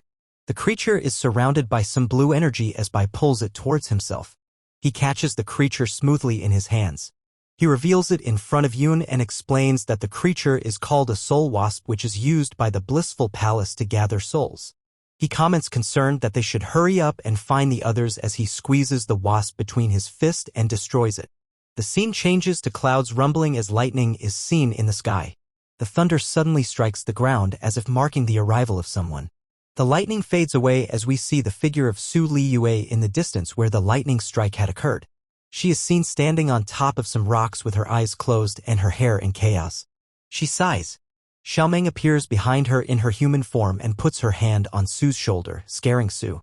Su tells her not to scare people by appearing suddenly, which makes Meng annoyed as she replies that Su is the one scaring away the demons because of the lightning she had summoned. Meng calls Su a lunatic for cultivating by calling lightning upon herself and tells Su to check her hand, while Su looks at her injured hand and replies that the path to immortality is something that goes against the rules of heaven and that she will be reprimanded to achieve it, and tells Meng that she must quickly catch up to Bai's level. Meng asks, wondering why she wants to catch up to Bai, as she thinks that Bai is completely beyond what a normal person is. Su blushes and has a hard time telling Meng the reason. A voice starts to talk to Meng and Su, telling them that they had not expected to find another catch before unsealing the Soul Emperor. A group with purple cloaks appears before them. They tell them to surrender quickly and go with the group or to suffer. Xiaomeng is annoyed at this as she tries intimidating them, while she is surprised by their audacity to threaten her and Su. The girl mocks Meng for being just a demon emperor, and she tells them cockily that she just did not want to reveal her full strength. She summons an object from the sky over Meng, which she reveals to be the object that she relies on. A huge pillar drops down in front of Meng and Su as it cracks the ground upon impact. Meng is scared after feeling the demonic power. Su, who is dropped to the floor from impact, is surprised to see Meng afraid. Meng turns around to talk to Su when she is suddenly hit by a pillar. It knocks up a huge dust storm on impact with Xiaomeng. This attack pushes Meng back extremely far. As the dust settles, we see Xiaomeng plastered on the side of the mountain as she coughs and realizes that this person is not someone she can deal with alone. She looks completely bruised as she tells Su to call Bai. Su is petrified by the demonic aura as she stares in front of her, speechless. She is wide-eyed as she feels the thick concentration of demonic energy that shakes her up. The attacks bow their head and greet their little sixth venerable. A small girl with white hair and rabbit ears is seen near the pillar as she is annoyed by the greeting. He is revealed to be the demon master Chang Xiaolu as she demands to be called as Elder Sixth. Then we are in a cave where water is dripping down and some threads are sticking to the boulder. Su Liyue is shown, finally opening her eyes. She opens her eyes as she grunts in pain. We can see Su Liyue with her arms tied up and hanging down the cave as she wonders how she got there. While hanging down, Su notices a group of people below her hanging a patterned long box over a green flame emerging from the crack of the floor with Chang Xiaolu guarding her. Song Mingxiu is near the fire as she says that the time has arrived. The other disciples of the Four Arts Department are also there, tied up as they look scared as Su wonders why they are present there. She tries to escape from her imprisonment using lightning to save the disciples. Xiaomeng tells Su Liyue not to waste her effort as the ice silk holding Su is created by Meng herself and is super strong as she smiles smugly. Su Liyue is surprised at Xiaomeng tying her up and betraying her and her master. Meng tells Su that she is only following the wind that guides her and tells her that Bai Luochen means nothing to her as she now follows Chang Xiaolu. Su is in disbelief and starts to question Meng. She asks Meng why Meng herself is tied up and hanging as Meng lies and tells Su that she did it herself. Su swings back and forth while hitting Meng and asks her what she is doing and demands to be freed or her master will come and beat up Xiaomeng. To which Meng replies that she has contacted Bai already and asks help Su to buy them both time until he arrives, which annoys Chang Xiaolu, who overhears all the noise. She tells them angrily to quiet down, otherwise she will beat up both of them as Meng apologizes cheekily. The scene shifts to show Kong Mingxiu asking the soul ancestor inside the box if the souls provided were not enough as the box glows green. Two people from the soul refining sect are introduced as Ziling of the nascent soul great perfection stage, who comments on the low effort prepared by the blissful palace, while the other is introduced as Yang Chung of the early stage of spiritualization, who tells Song that the soul ancestor would never be unsealed with such few souls. Song anxiously tells them to remain calm as there are still souls remaining that could be offered to the soul ancestor. She orders her henchmen to bring the disciples of the Four Arts Department. As the men approach the disciples while laughing creepily, the disciples are horrified to die. Su asks Meng to free her so she can help the disciples, but Meng tells her to calm down and continue watching. The henchmen are suddenly stopped by lightning as they try to approach the disciples. The lightning zaps the henchmen. Song comes to the scene to find all of her henchmen on the floor and unable to get past a lightning shield. She looks at Meng, who whistles innocently as Meng had shown her ability as the Demon Emperor. Song requests help from Chang, but she declines, asking why she should help her. Chang tells her while eating that she already helped them defeat the Demon Emperor with one cassia twig and asks Song if she is making her work for free. Song is frustrated as the blissful palace is home to only 3 cassia twigs and she had brought out 2 of them and feels that the second one would be wasted at this moment. Yang Cheng tells Song not to be distressed. He starts to take the soul of the people of the blissful place as well. She gets annoyed at this and asks him what exactly he is doing as she brings out the cassia twig. Ziling tells Song to put down the cassia twig as she reminds Chuang whose strength the blissful palace used for their rise. Chung tells them to be quiet as the Soul Emperor has come back. Suddenly the chain holding the box breaks. Inside the box, a lot of skulls are seen with the souls escaping. A hand comes out of the box while the Soul Ancestor comments that it has been over 1,000 years since he had seen Yun Huang. He declares that he has arrived with a big green explosion with skulls flying everywhere as Meng protects Su using an electric shield. Su realizes that the people have released the one who caused disasters for hundreds of years as she looks scared. She continues and calls him the Earth Immortal Soul Ancestor as a tall and skinny demonic figure appears and stands up between a plethora of human skulls. The two from the Soul Refining sect kneel in front of it and welcome the Soul Ancestor as Song looks on. The Soul Ancestor notices a superior soul in the vicinity. He points at Song and asks her to come with him. Song is seen getting the soul sucked out of her body as she uses the twig for help from the little sixth venerable. Chang Xiaolu stops her soul from getting sucked by the Soul Ancestor as she tells Song to call her Elder Sixth. Song uses the secret talisman Blissful Heaven and opens a portal below her. She drops down the portal. Chang Xiaolu notices Meng trying to flee Su and run away behind her. She pulls Su towards her as Xiaomeng asks her why she is following Song's command still. Su struggles and tries to run as Chang pulls her down the portal and tells her to follow her if she wants to survive. Xiaomeng tells her to bring her along as well. As the portal closes, the soul ancestor comments that Yunhua /Ing has changed a lot in the past 1,000 years and is annoyed that a mere demon master can take someone away from him. Ziling begs the soul ancestor to be merciful and calls Song a puppet of the soul refining sect and continues saying that the Yunhuiang soul sect has been besieged by bigger sects and for thousands of years has only managed to control smaller sects. Soul ancestor breathes out an attack as he says frustrated how dare the mortals oppress the soul sect. His attacks towards the disciples of the Four Arts Department are thwarted by Xiaomeng as the soul ancestor wants to devour their soul first and then show fear to the world. Xiaomeng wonders why Bai has not appeared yet as she cannot hold off the attacks any longer. Suddenly, a corner of the walls of the cave near Xiaomeng bursts open.